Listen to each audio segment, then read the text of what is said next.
Well, hi, good morning, and thank you for joining me in my shop. Today is January 29th. I can't believe it's 2026, so yeah, almost the end of January now. And here's this radio sitting in front of me.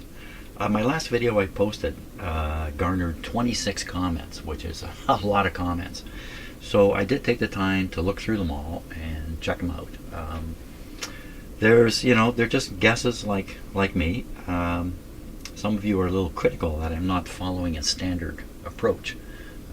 But if you have watched all these videos carefully, you realize that through all my machinations, a standard approach has been taken. I have traced signals, I have injected signals. They all focus down on this one tube here. Everything seems to point to this tube or this circuit here. But I cannot identify exactly what it is about it. I've had two tubes in this radio. One of them did fail tests on the tube tester, but oddly enough then worked. That's weird in itself. And both tubes have exhibited, or the radio has exhibited trouble with both tubes in. I'm really still quite suspicious that there is something wrong with the original tube, so it's not in there. I have another tube in there. Chances of that tube having some kind of defect very low. I've tested it again. Does a tube tester guarantee a tube? Well, in terms of the heater and its basic operation, the fact that it actually passes a signal, yeah, sure. Are they precise? Well, I guess if they're calibrated, the tube tester's precise. My experience with them is they're really pretty good. So, what am I to do? I'm facing the basic question. What should I do next? I'm very tempted to start replacing capacitors here and there. I guess I could do it one at a time. It would still be a careful process, but I'd really rather have the radio operating. It did. This is the part that drives me nuts. It has operated poorly, but it did operate, and then not. So I think the first thing we're going to do. I wasn't in here yesterday, so it's been a couple of days since I've worked on this. I think I'm going to play it and listen to it again and see what we can hear from it before I start poking around some more. One of the ideas that caught my attention in the comments was put in a tube extender on the tube that appears to be having trouble. Now I happen to have a tube extender, so tube socket extender. So we're going to try it, but first let's try this. We'll just try the radio the way it is. In terms of watching these videos, most of the time my videos, they go along okay and the radio gets done. Once in a while I end up with what's called a dog. This would be referred to as a dog, where you just can't sort out what's going wrong. Now, maybe it's from lack of knowledge in me, or maybe it is truly a really buried problem in this radio that is hard to dig out. Either way, things need fixing, whether it's in my head or here. So, and did somebody comment that I might be too old to do this? Come on. Because, whatever age I am, you're going to be too. So watch out for that comment. And part of the reason that I do this work, by the way, is to keep my brain sharp and alive. So at least my experience of my brain is that it's sharp and alive. Okay, I'm also very relaxed here in my shop. And I'm not too concerned about immediate success or anything like that. So so if it looks like I'm goofing around, then sure I am. I am goofing around. Let's turn this up now. So this buzz, one of you commented that it sounds like an open grid. And to me it sounds like an open grid too. That's what this sounds like. But it would have to be a grid in the audio system. Okay, so I do have the, I do not have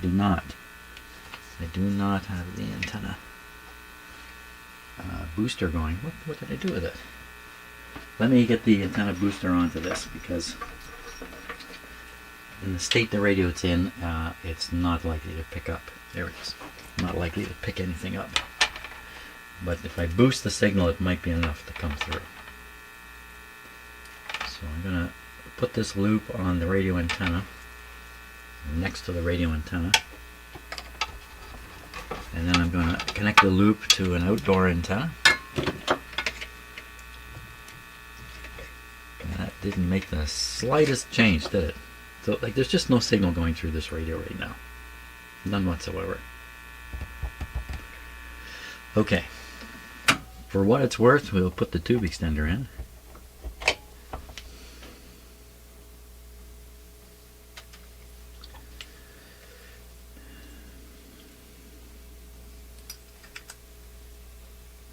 The tube extender comes with terminals for testing. So from above you can test. You don't have to do it from underneath. And each of these is numbered, so it's a little hard to get it wrong. I will try, but I'll probably not get it wrong. And let's just make sure none of those are grounding out. It's pretty darn close here. Let's spin this.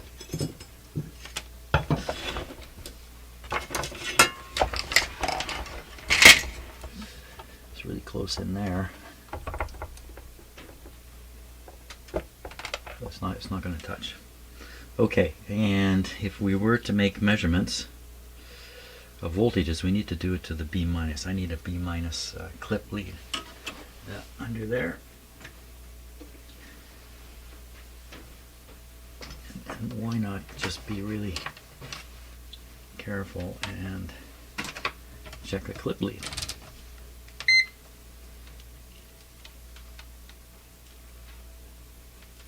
That's pretty good.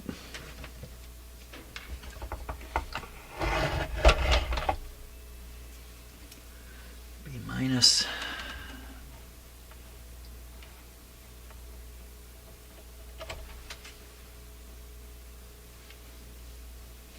Not a very good clip lead here.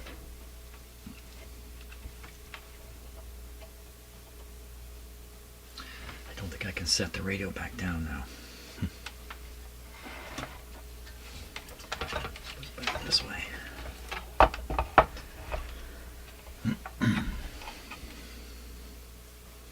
Okay, B minus onto the negative here. This kind of defeats the whole, maybe, you know what, this does defeat the, let me do this differently. If I can't flip the radio down, I can't really get at the tube extender. So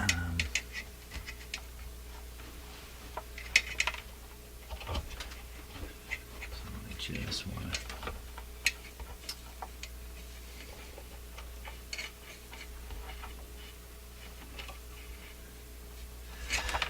Show me another B minus spot, please.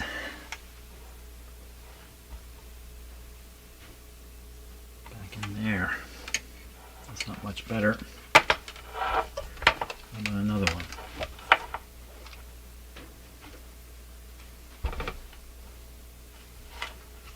Right here. Now is that right? So that's coming.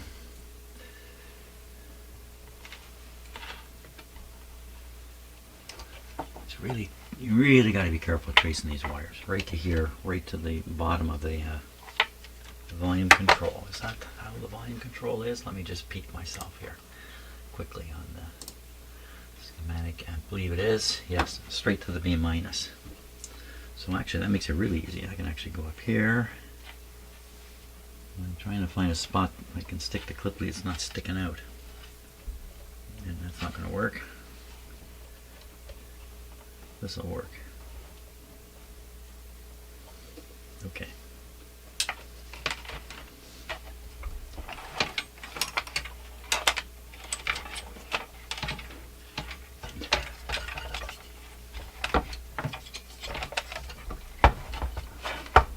Okay. Up here.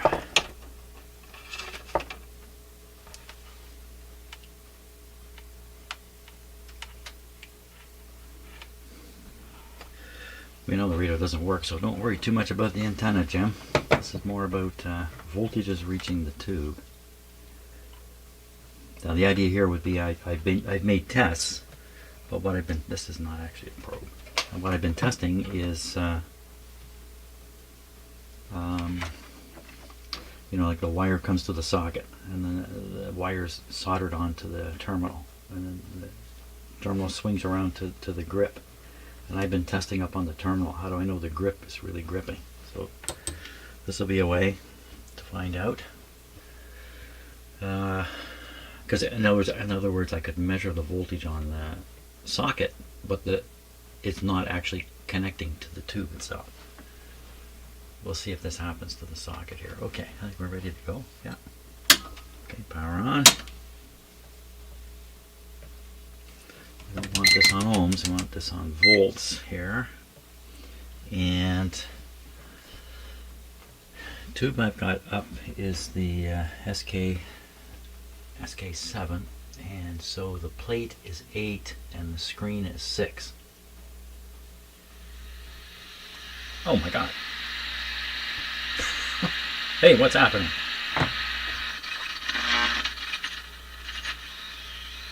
Wow. Okay, whoever suggested the tube extender gets a star beside their name today. Let me wiggle it a bit.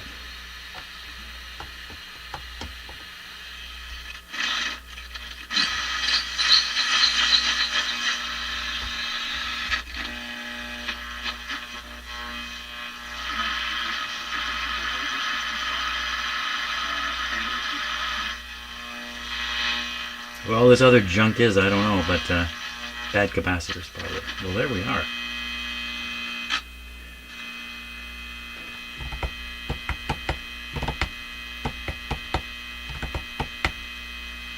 Okay, now how do I know it's a tube extender? How do I know it's just not something else and I happen to be happy today? And I'm attributing it to the tube. Oh man, this is really holding. How do you get the tube out of this? Oh, my smokes. Wow. Are they all still there? Yep. Here we go. Runner again.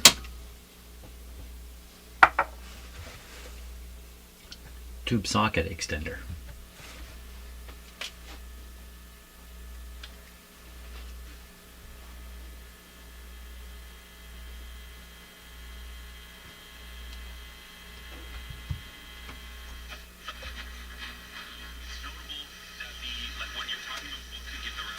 Where'd all the swooshy go and all the nonsense?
Too hot.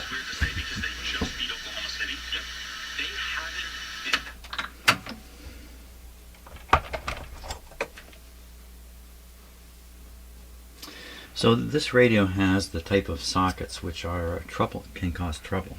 These are the wafer sockets, where they have. You can see the brown material here. There's another brown thing. They sandwich this to hold different parts in there. And the problem is the sandwich can collect dirt. You get dirt and oil and grease and stuff up inside there over time, and then you can actually get shorts developing inside the socket. Now, I'm not saying that's what's happening here. I'm just noting it's got these crummy sockets. Oh, what is this? See, even this one's crummy too. So this guy was pretty noisy. What's that? Looks like a spider web there.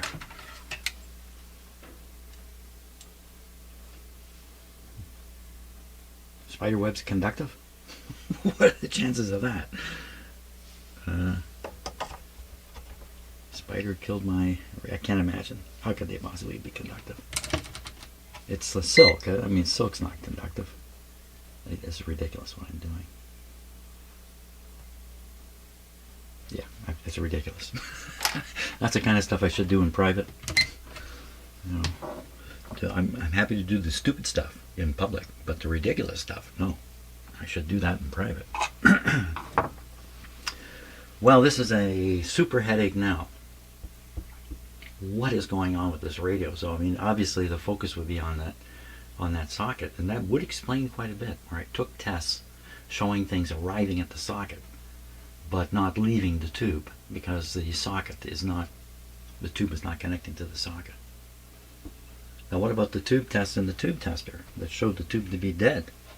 Or I shouldn't say dead. It was heating, but didn't operate. But then it did. But then it didn't. Well, I know what I need to do. I need to go and turn on my coffee machine. Get some coffee going here. Okay, small story here before we get back to the radio. I just was watching a video by an American video maker talking about New England and the power situation in New England. Now, right now, this part of the world is experiencing very, very cold temperatures, and that jacks up the demand for, of course, natural gas and electricity. And this guy was claiming that in New England, which receives a lot of electricity from Quebec, lost its Quebec supply. The Canadian supply was cut off, and in fact was reversed, so that electricity was going from New England into Quebec. And when he said that, I thought, no, he doesn't know what he's talking about. So I checked into it, and it's true. Yes, during times of heavy demand, there is no excess electricity to share if somebody wants it, and that's what's happening right now. There is no excess electricity, so all the electricity is being consumed locally in its power district, and there's nothing to export there. And so that's what's happened. There is no reverse of power being taken out of New England. So the basic principle in North America for power systems is you have an area, a large area, and the theory is that area should be able to care for itself. Now there's another area next to it. These are large areas, and occasionally some power may transfer between areas during unexpected emergencies or other things, but normally no power, it flows between these areas. That's the idea. And so what's happened though is that Canada has certainly done that. We don't need to buy power from anybody else even during emergencies. Unless something really extraordinary were to happen, I don't think we need any extra power, certainly in this part of Canada, and I think it's true right across Canada. The United States has done something different. They've allowed their areas to become weak enough that they're becoming dependent upon import electricity from another power area. And that's not what's supposed to happen. You're not supposed to let that happen. So they're not keeping up, they're becoming dependent. Well, you know, it's not our problem in Canada. We sometimes have excess electricity. They're interested in buying it, fine. But we're not setting ourselves up to become the supplier of another area. That's not what's happening. So anyway, that's the story there. No power coming from New England into Quebec. Nobody cares, but let's carry on with the radio here now. Okay, so the thing is working. And in fact, it worked better than ever. I put this tube in, it seemed to me it worked better than ever. That's really pointing at tube contact problems, big time. And I've already commented that the kind of tube sockets that are in here are poor. Can we do anything about it? Let me get some samples out here we can look at. Now, once again, I'm fortunate to have stuff like this, considering what I'm doing in my shop. But this is a good quality kind of socket, solid body socket. This is the kind that's in the radio, though.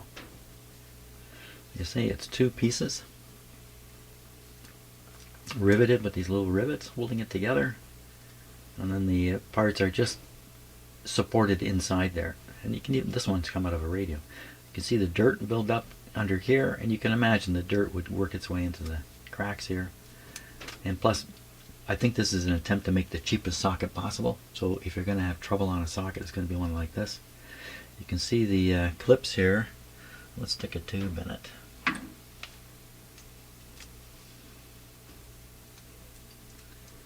So, I mean, you could look at this very closely and see if they are, first of all, expanding when you put the tube in. You may not be able to see this, but I'm going to watch one of them.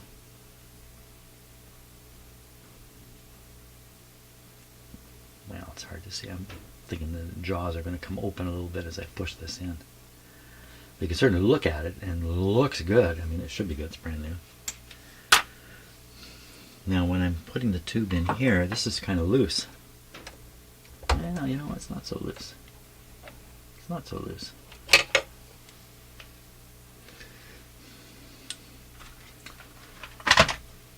So nothing I can do from on the top here. If you're looking from the top, there's just nothing. Underneath, though, you can see all these. Let's see if that's the case.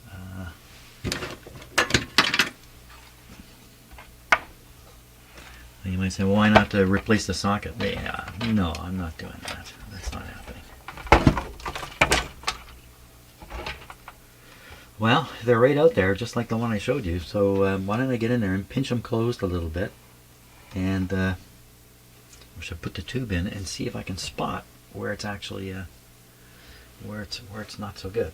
Let me get my other camera here. Take a real good look at it. See if we can spot the actual situation. Okay, this is quite a ways out of focus. Bear with me a minute, and I'm going to manually focus this camera here. I just have to bring up the dialog box that controls it.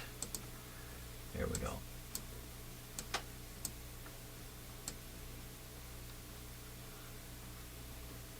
Oh, it looks really nice, doesn't it? Looks almost brand new. Oh, really, it's really, really clean.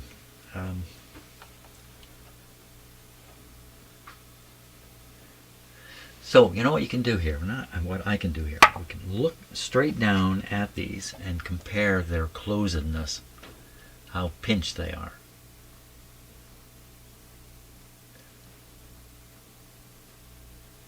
See this particular one that's in the center of the screen here. One.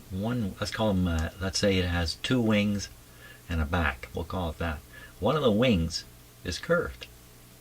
It's not flat anymore. See, these ones, the wings are pretty flat. This one's curved a bit too. This one's got the one you can barely see over there. It's got a bit of a curve on it. See, those are flat.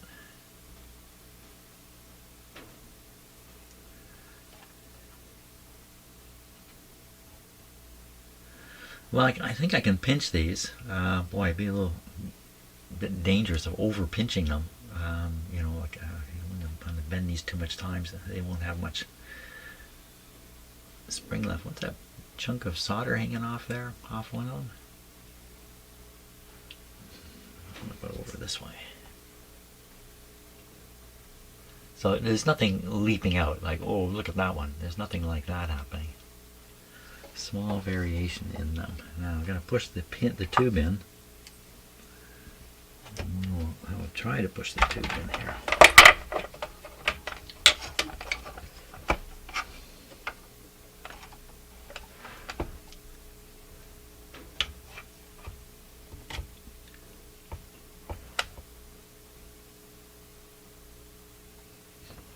Okay, pushing it in.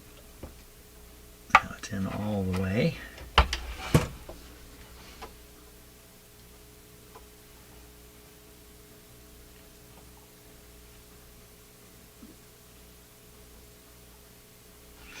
Hard to believe it's not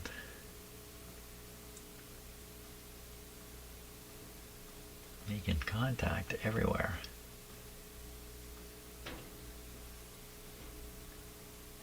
guess the idea is you shove the pin in, and it's held by the back of the bent metal.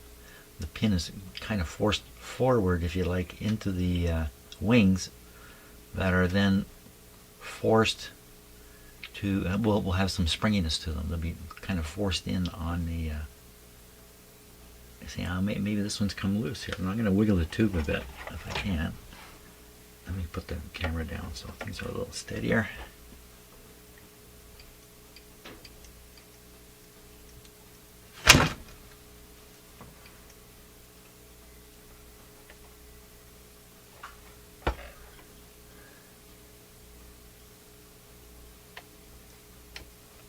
Sure, they do seem kind of loose, don't they? Okay, I'm going to squeeze these guys. See, the problem here is I'm going to squeeze these guys, plug the tube in, the radio's going to operate. We'll never know for sure what went on here. Push the tube out there. There we go. Squeezing them down. It would be better if I had some kind of tool to do it. What kind of, like some tool that would resist over squeezing. But I don't have anything like that. Something about restricting pliers. Like shove something in the plier grip so they can't grip all the way. I don't know. So what I've settled on here is simply I've got a shorter nosed pliers here. Usually I'm using these longer ones, but I can't control the tip pressure nearly as well as I can on the shorter ones. And I'm just doing it directly, just doing it by hand here. And it seems to be going okay. I'm just trying not to crush one of these right down. I'm probably going to have some trouble shoving the tube in the first time. These all look, this one I really crushed. This is the one that had the curve in it the most. I really crushed it. Let's do this one here.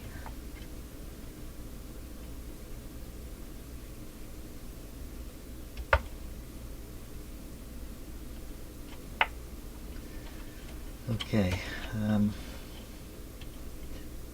am I going to know this was the problem? The radio's going to start working.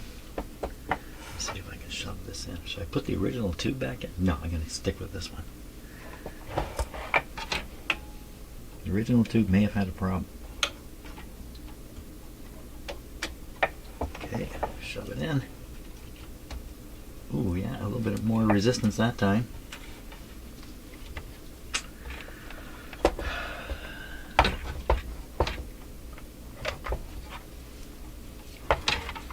So you might say, oh, well, why didn't you like do all that right off the bat? Just go and tighten everything up and do all that stuff right off the bat before you get into it. And the problem is you can introduce faults while you're doing that.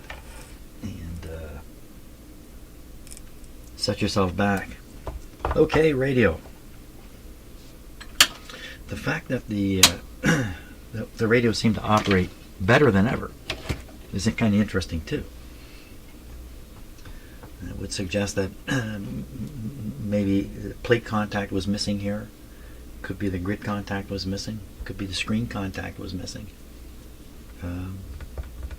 Or some combination of that, or some variation of combinations of that. Not sure which one would cause the sushi though.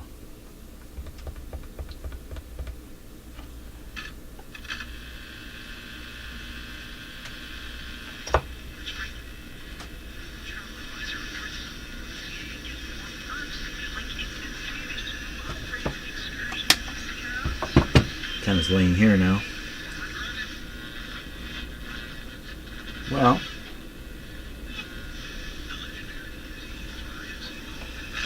just like my Subaru. Drive is like having an extra pair.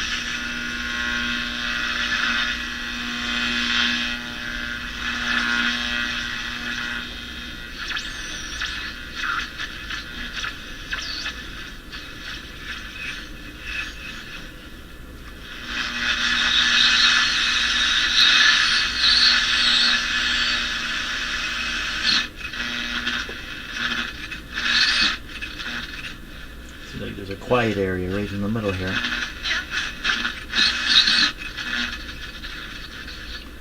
Who knows? Okay, what to do now? I think we have to assume at this point that that was the problem. The tube base contact that kind of answers all the questions about what's been going on. So I should just revert back to changing out capacitors and cleaning that part of the radio up. Let's tune in now. I'm not sure what all this is.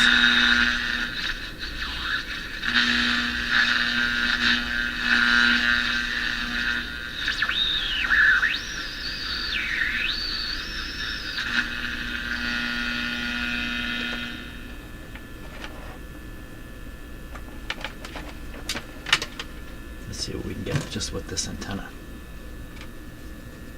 if anything.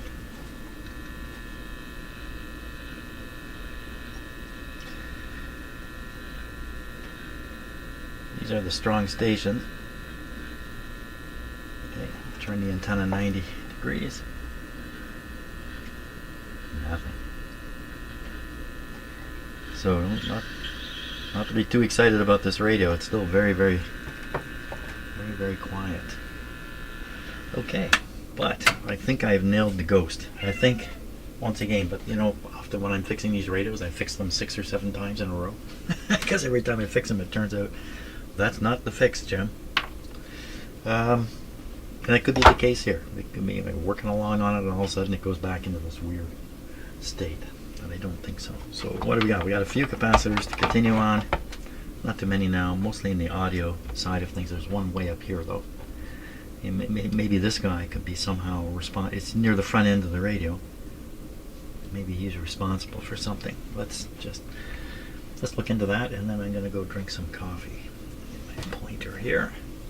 So one end of this capacitor, that wire's going way up in here. Oh my gosh, it's disappearing from view. It's going way up in here somewhere. The other end,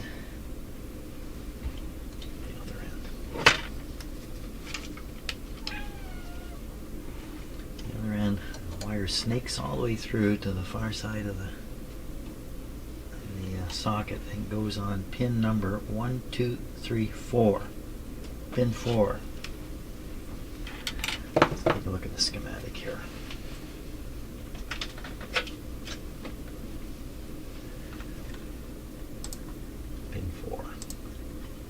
Pin 4 of the 12SA7. Pin 4. So here's pin 4. Oh, wow. Could be this.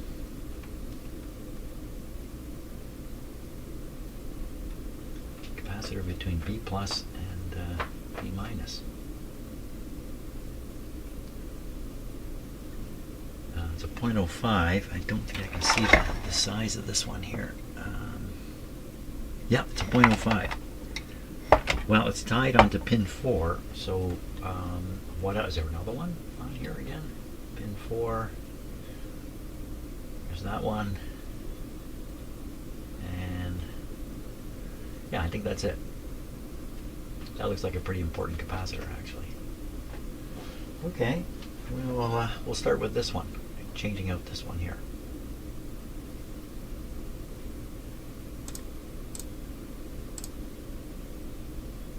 Are you ready to go? Okay, let's go. Okay, I'm gonna have you watch the struggle while I try to put the replacement capacitor in. I've got it ready here.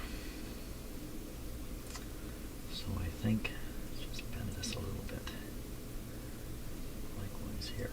Okay, now this has to go under here.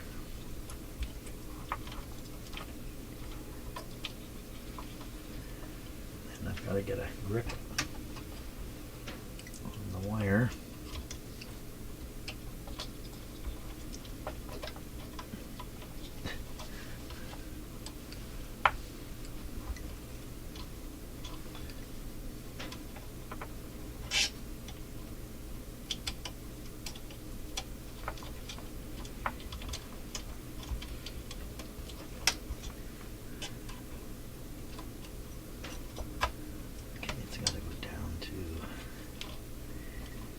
here. So the correct terminal is marked by the original lead wire, which I left some of it on the terminal so I wouldn't, to reduce the chance of me making a mistake.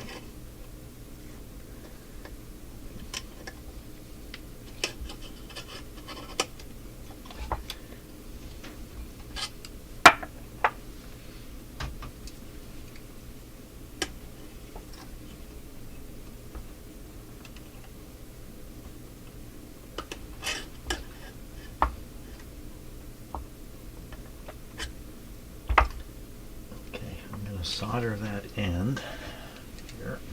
Okay, step aside for a moment, please. Okay. My solder has just a little bit left of my.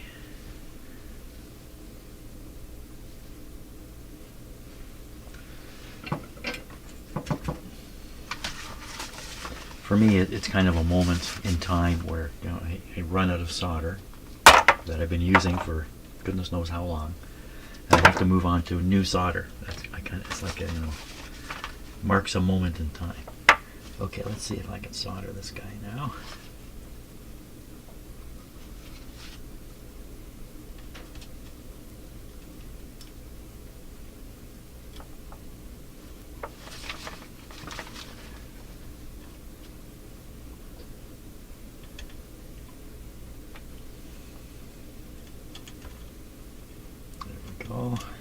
Oh, it just popped right off, right at the very end.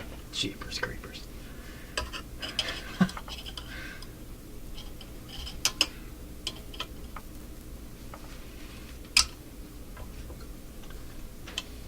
Yeah. Ah.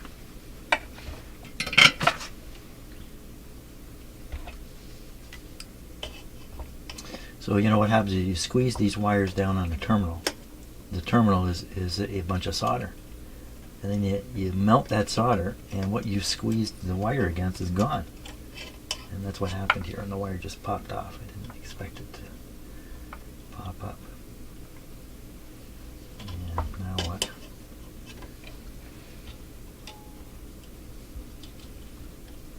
The capacitor is hung up here. Jeepers. Okay.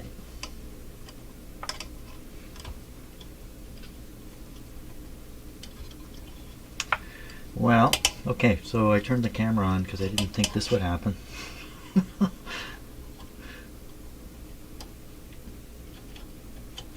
know, what ends up happening is the tool movement is restricted, everything is restricted. Get on there. Okay, stay put. Now, same thing's going to happen. It's going to pop off. No. Oh, yes. It popped out. There, that's good. Leave it like that for now. So what I tend to do in a situation like this, I kind of solder one end in and get it solid. Don't worry about the quality of the solder. Just get it to hold, and then you can work on the other end. Then you can come back to it.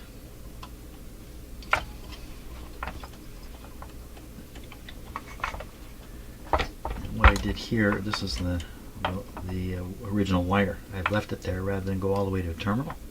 I'm just going to go on the wire here.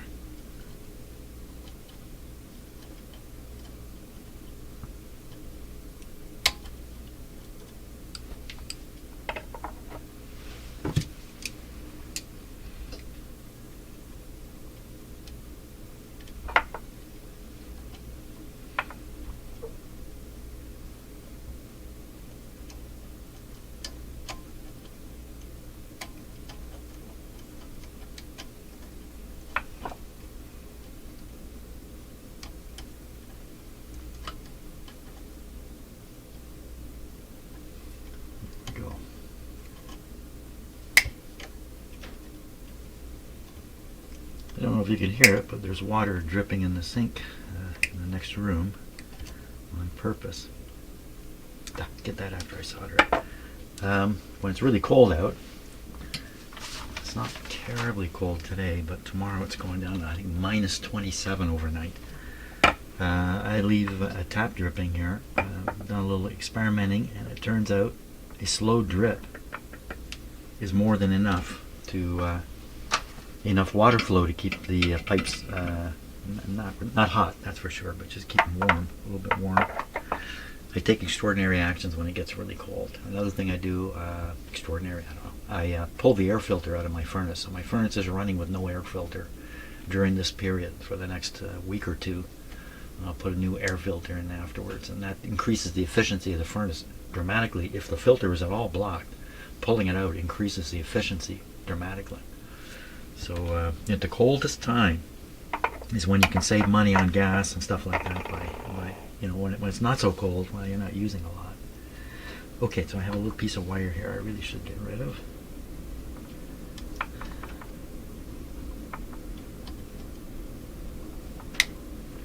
Okay, we're going to push this back up here and leave that bare connection just floating out there, but unless a mouse goes in here, it won't be a problem. Be a problem for a mouse. Okay, we should play the radio. Just see what's happened here.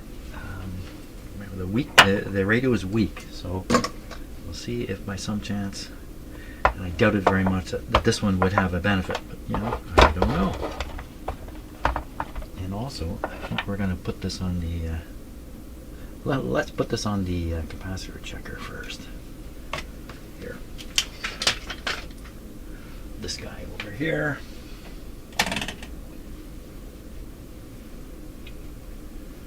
And with this longer shot, maybe you can see the eye better.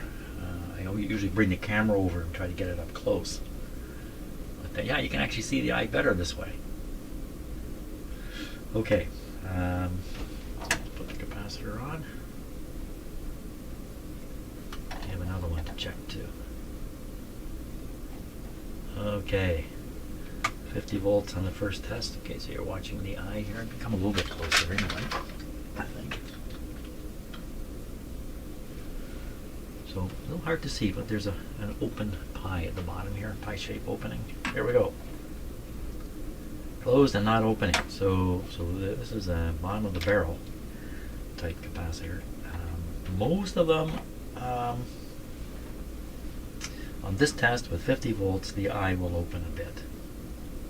Most old capacitors, but not always. It varies a lot. Okay, this is another one from the radio. See this one open part way. But I'm sure if we go to 150 volts, it's not gonna do it. Typical leaky capacitors. In some cases, it won't matter much. Depends upon where they are in the radio. But in other cases, big problem. Okay, let's operate the radio here. Antenna is connected. Everything is good.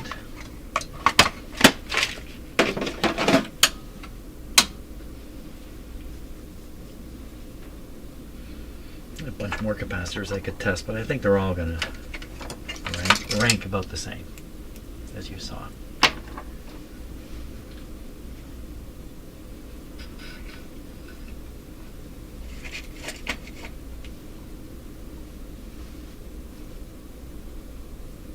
Watch this not work.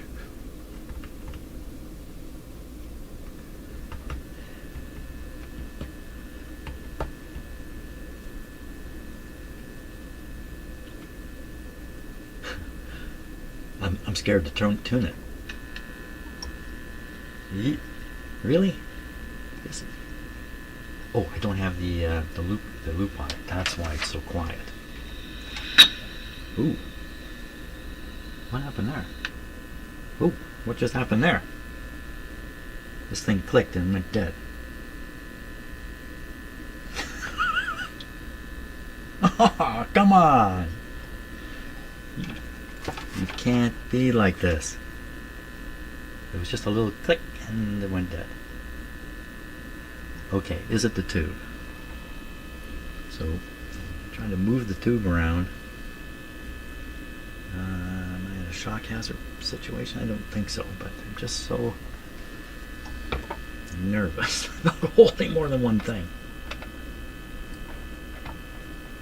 It's not coming back. Oh.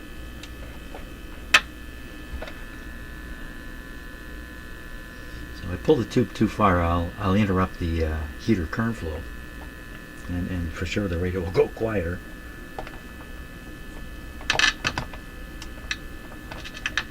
Are you serious? Now those clicks, those last clicks, they scare me a little bit. Like I'm wiggling it so much, I'm causing a short to happen underneath there or something. Those didn't sound so friendly. Whoa, you crazy radio! Really, man? Come on! How can this? Ooh, you little.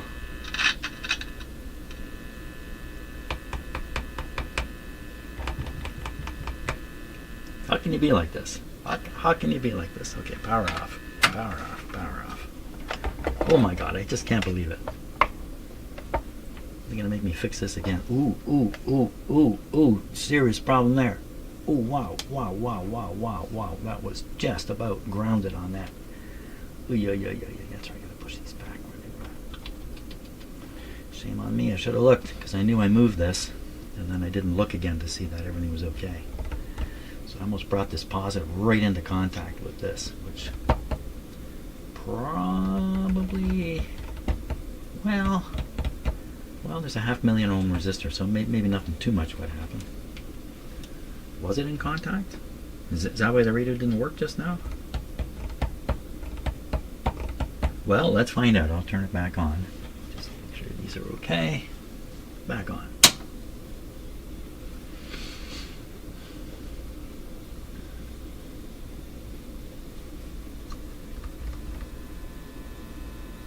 Not the same buzz. Holy smokes! Oh, and now it's working. Okay, come on. What was that? Where's my stick? I need my stick. Here it is. Oh. She's right on the edge. Where is it? Is it this?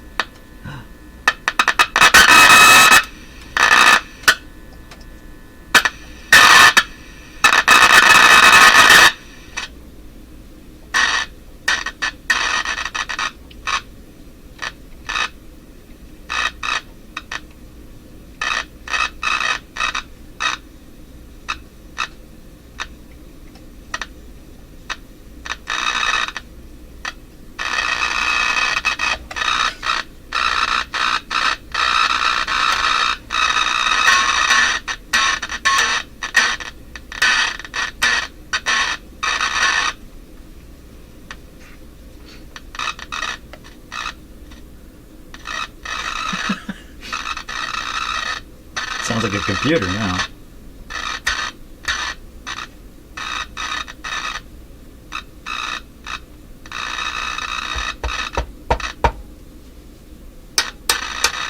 So sensitive.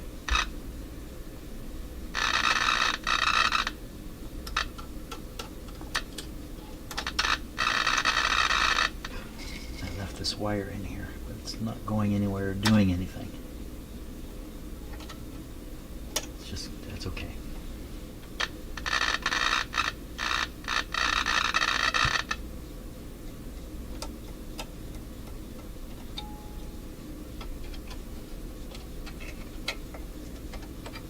Just going elsewhere for a bit. It's no question it's this thing. What exactly is it though?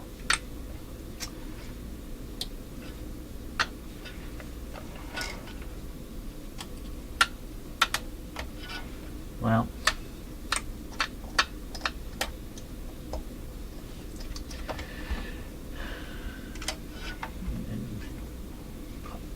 bad solder somewhere. I can't imagine that. Everything looks very, very solid. Now the sound's gone completely. Where'd it go? It's not working. Nope.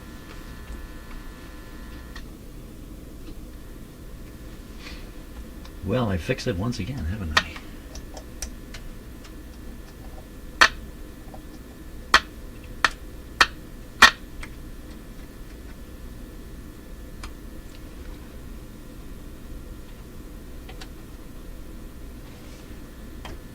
So I'm pushing on the terminals. None of them are reacting. I'm pushing on the right where the tube contacts are. There.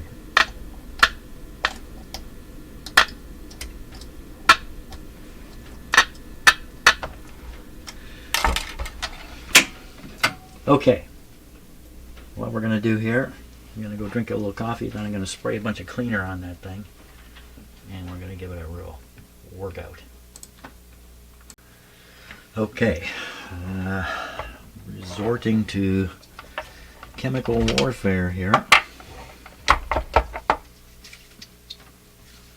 This is a deoxit I'm using. Well, I've done this with WD-40. Oops. This thing about deoxit is you can never see it.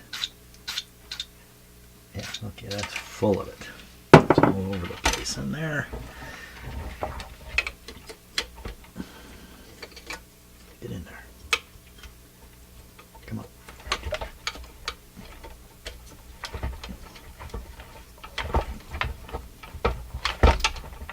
Of course, it's loosening it up more than tightening it up.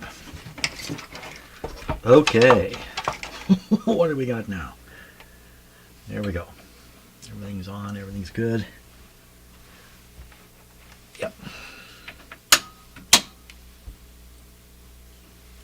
Everything's on, everything's good. Hey, that'd be a good thing.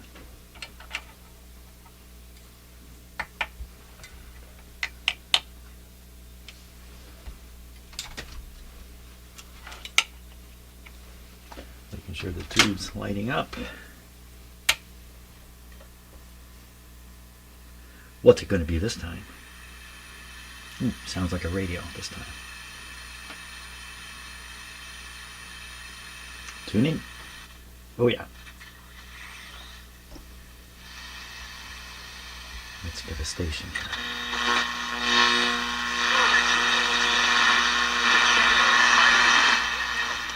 Now, one of the comments I read was, is there something going on in your shop that's generating all these hums? Because this radio's got a bit of a hum to it, and I got another radio I could not drum the hum out of.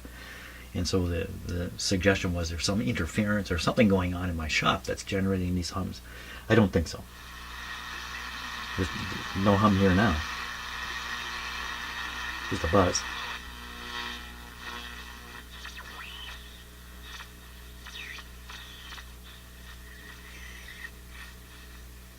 I wonder, is this spot, right?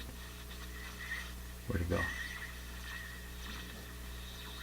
So if you take 455 or 460, whatever it is, and double it, 460 doubled is 920.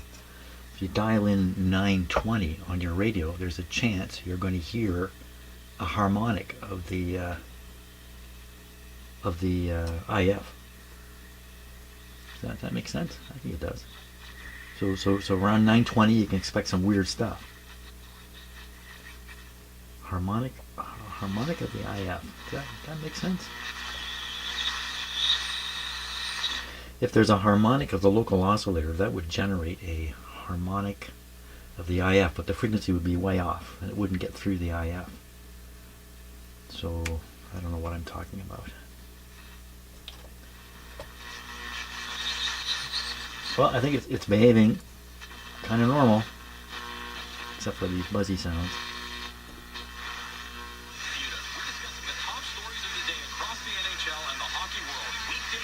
It's the Fan Hockey Show on Sportsnet 590 The Fan and wherever 590. you get your podcast.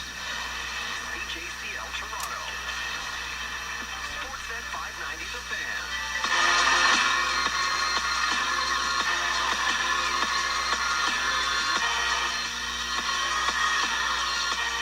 Matt Bonner, proven out if you're watching on television, in a better mood than the Raptors probably. How are they?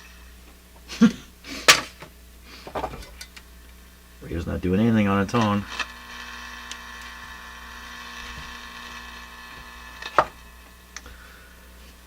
Okay, where are we on the clock here? I got a little bit more time. Is there another RF type capacitor in this radio that could be influencing this in some way? Good question. So there's these ones here.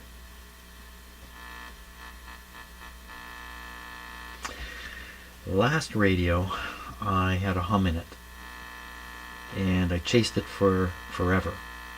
And I discovered in that radio that this circuit I'm touching right now, this is the output from the volume control leading to the grid of the detector tube, the grid of the triode part of the detector tube. It's very sensitive. And I tried and a lot of radios, they shield this, they even shield the capacitor. They put a metal cover around it and then bolt it to the chassis to try to shield the capacitor. So the fact that this is happening, question is that what I'm hearing anyway? A little bit of. Let's see.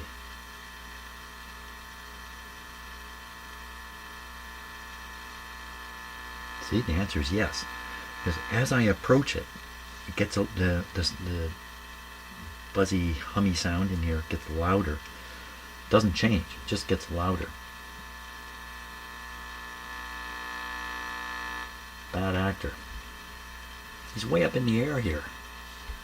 Shouldn't they lay this along the chassis? Wouldn't that be better? Cheap radio. I think that's probably the bottom line. They saved a penny by not doing something in here to shield this.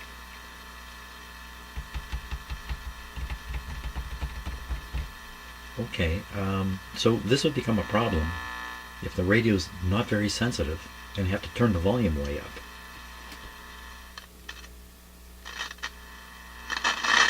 So that's full. There's that 0. We can't really tell. Okay, back to these other capacitors. Any one of them involved in the RF side of things, even though they're located over here towards the audio side, there might be one. We got a big one here.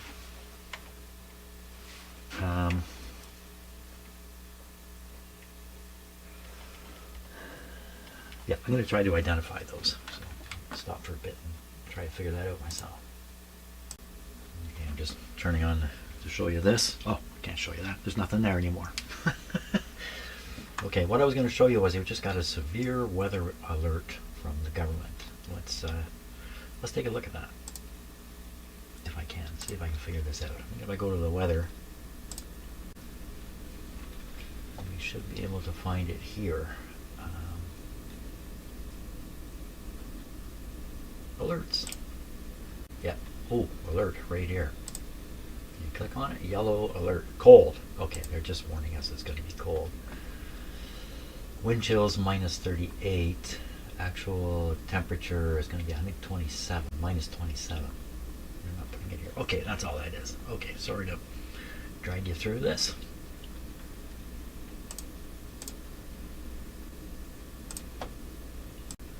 Part of being Canadian is you're concerned about the weather all the time. So here's my phone here. Get this into focus a little bit. Maybe not, but that's okay. That's good enough. Can you see these numbers here? These are the lows and these are the highs. So this is today. The low today is 26, and that'll come. I don't know when that's going to come. Oops. Oops. When's that going to come? Tonight, late tonight, it'll get down to minus 26. Overnight in the morning, minus 27 degrees. Yikes! And the highs, look at minus 16. This is the coldest period here. I guess the coldest period everywhere. You can just see the temperatures: 21, 21, 19, 19, 23. Oh my gosh, lots of cold coming. So I'm showing you that. Yeah, wherever you are, maybe you're in a warm country. Certainly not the case here. Holy smokes. Trying to trace one of the capacitor leads, and it just goes into such a packed area that I've put this camera on it so we can take a close-up look at it. Here it is. So when I look at this with my eyes, I can't sort out what is going on. There's just so much stuff jammed in here. You see that resistor shoved down there? Wow. And over here, a little out of focus. Let me focus this a little better.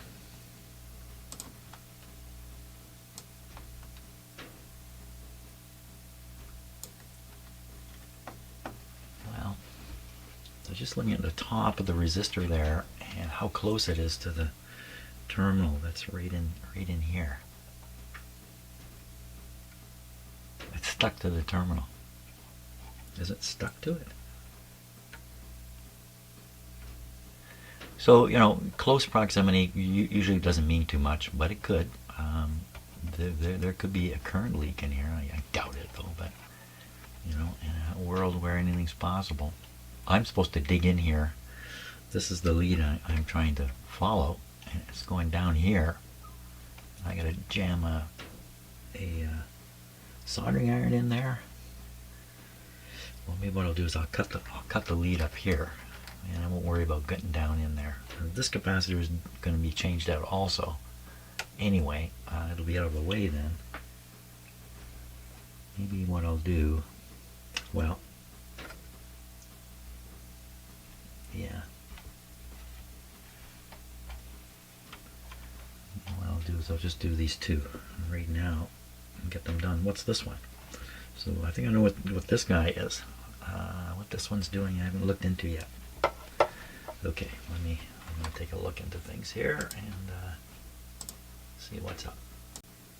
Okay, the two capacitors I'm looking at. The bigger one, the first one is this one. No, it's this one. This one here. It's right across the power line. So in the past, when I've changed this capacitor, it's had a bigger impact on the radios I'm working on than I would ever imagine. So maybe we'll change this and it'll have a big impact on the radio. Not sure. And the other capacitor is this one. This is a very important one. This is a grid blocking capacitor, blocking the relatively low B plus here from leaking into the grid circuit on this tube. So now this particular capacitor in a radio like this, a little bit of a leak here can be a problem. I usually investigate this early on, and I may have, and I've probably forgotten about it, but we can investigate it again just before I change this. What we'll do is we'll measure the voltage on the grid here, see what it is, and relative to the cathode, what is the grid voltage? Then we can change this and find out if it goes more negative. I kind of, you know what, I've done too many radios, I can't sort it out anymore in my head, what I've done to any particular one, including this one. So we'll just repeat it. Repeat the test. And let's do that first. We'll do the test, do this capacitor first. That'll get it kind of out of the way, and then I can do this one next. Okay. I better hurry up, man. It's 11:30.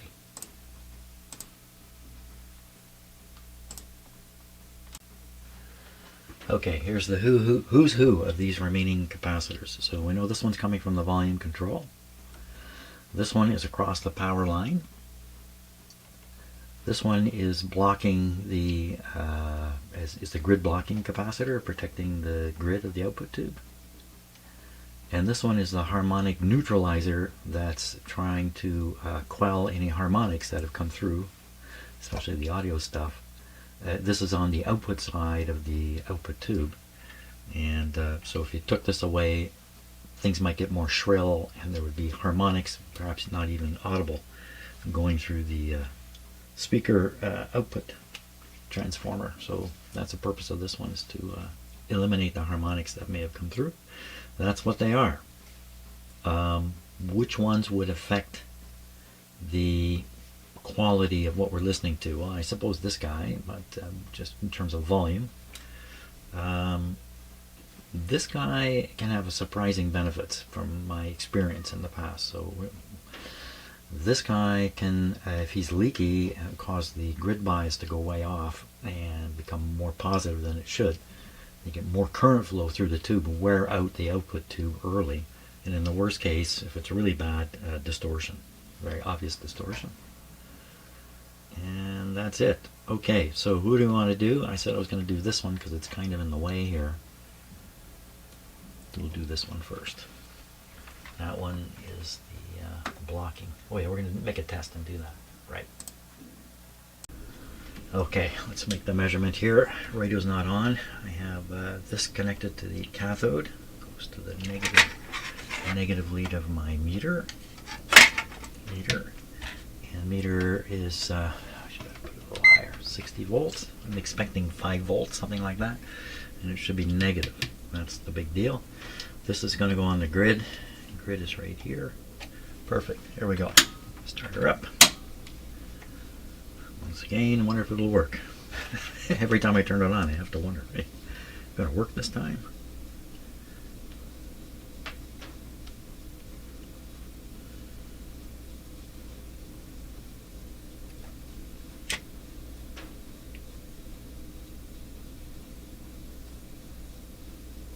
Why don't we just take a peek at the B plus voltage here for fun?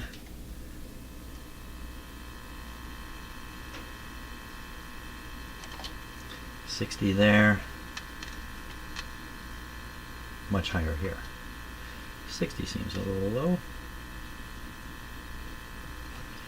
Okay, now here we go on the real test. Negative 5 volts, negative 2 volts. That's not very much. Now this test can affect the voltage reading. I'm using this kind of meter. You know, the modern meters are pretty high impedance, so it probably isn't, but negative 2.4, and it's just not enough. What are we operating the radio at? 105 volts. It's a 50L6, wasn't it? 50L6. What do they want as a bias? 50L6. Is it a 50L6? I could just be sure. 50B5. Yeah, 50B5. 50B5.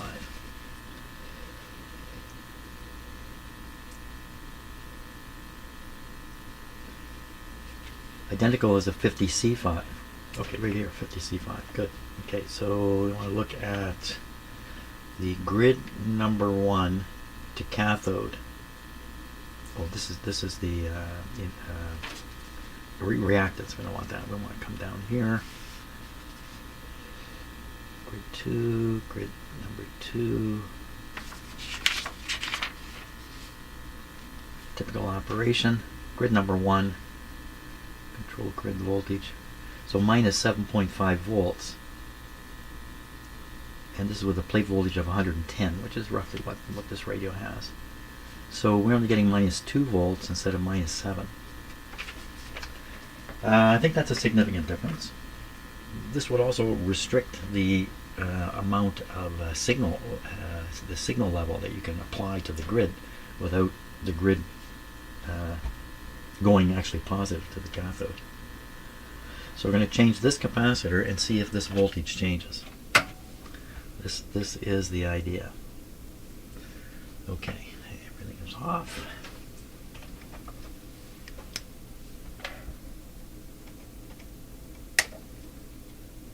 You can also test this guy. I'll leave some wire behind so I know where it came from.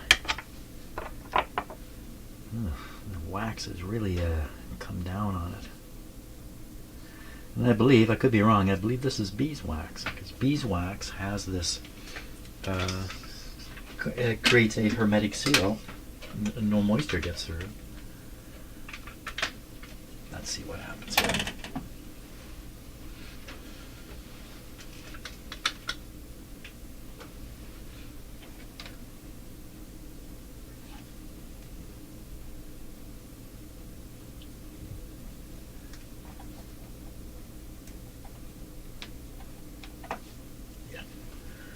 Okay, now, can you see the eye? Can you see that eye? It is tough, but there's a pie open at the bottom. We're on the 50 volts. it's not opening. So this is actually a fairly leaky capacitor here. So I'll bet you if I put the new capacitor in, the result will be an increased bias on the output tube. I'm going to find out. Okay, I've got the new capacitor installed here. All looks good. Let's try the radio out again. Here we go. And I still have the meter set up. So with a low bias or a less negative bias, you get more current flow through the tube, draws down the B plus voltage. Let's look and see if by some chance the B plus voltage is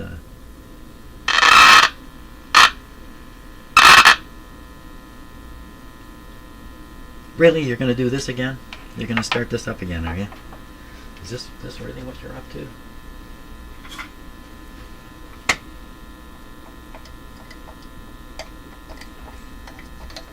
Don't know what's going on. Okay, don't know what that was. Funny screech. Okay, reading the B plus for fun, the high B plus, same low B plus. It's up. It's up. Wasn't it a little lower? And this is the proper B plus. Okay, now we're going to read the grid voltage here. Should be -7. Come on, get on there. Look at that. So we got extra negative voltage here. 5, 7. Okay, this is probably okay. It's better. It's definitely better. So there we go. So we didn't know it. While this radio is operating, the output tube was conducting more current than it should, basically. And that would wear out the cathode early, and the lack of bias could lead to distortion at higher volume settings. Still buzzing, but I'm going to stop at this point because I've run out of time here. So we still have 3 more. This is definitely the noise guy. And hey, what about receiving something on the radio? Can we do that? Make sure it's actually working here. This radio's not working.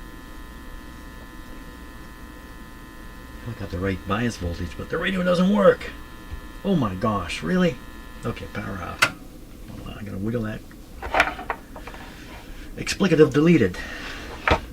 I learned that term when the Nixon investigation was going on. I kept hearing it. Explicative deleted. Explicative deleted.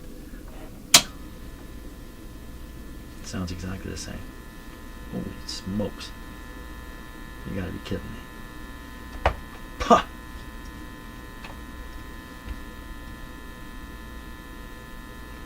This is one nasty radio, that's for sure. Yes, sirree. It's a nasty radio.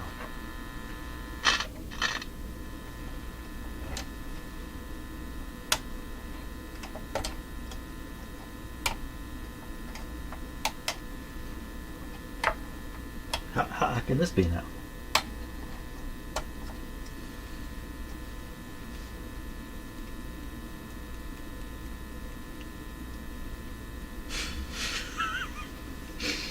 Okay, one last thing. Let's take this out of here. That was a cathode connection on the output. I'm going to turn this up like this. We're going to pull this tube out if it's not too hot. We're going to stick in this crazy thing here. Crazy. We're going to put this tube back in. Oh, what the heck is going on? Here we go.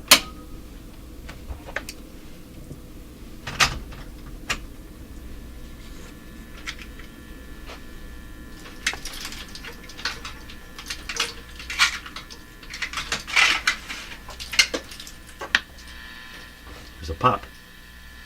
You hear the pop? There was a pop. All that swooshy stuff is back. Maybe because we have the tube on the extender.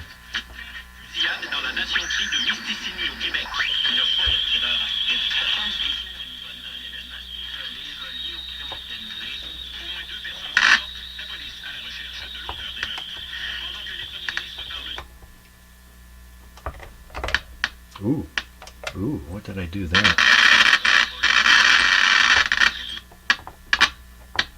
Hot diggity dog.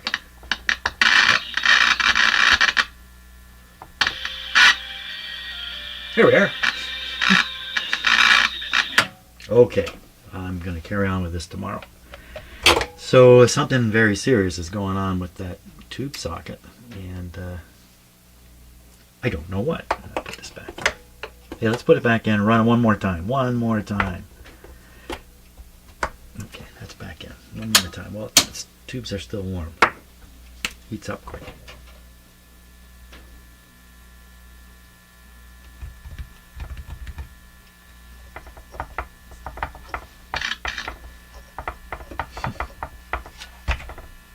Okay. Oh, I just clicked into operation.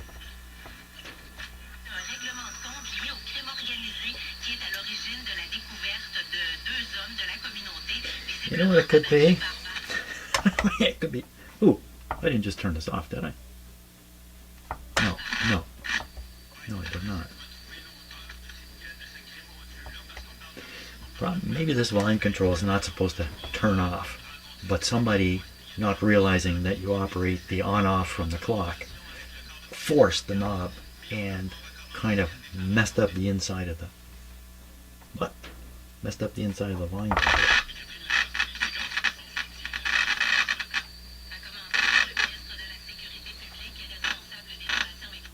No, it's definitely this tube.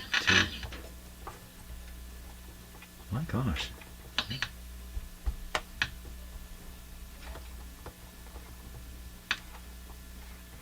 Okay, I'm going to do that tomorrow. Tomorrow we do lots more tube wiggling and nonsense. End up replacing the tube socket at some point, but I do not want to do that. That's, this radio's, what's this radio worth? $50, $75? How much do I want to sink into it? It's not my radio, and I'm not the seller of it. I am just the repairer of it. Okay, that's it. Thanks a lot for watching. What a weird situation. See ya.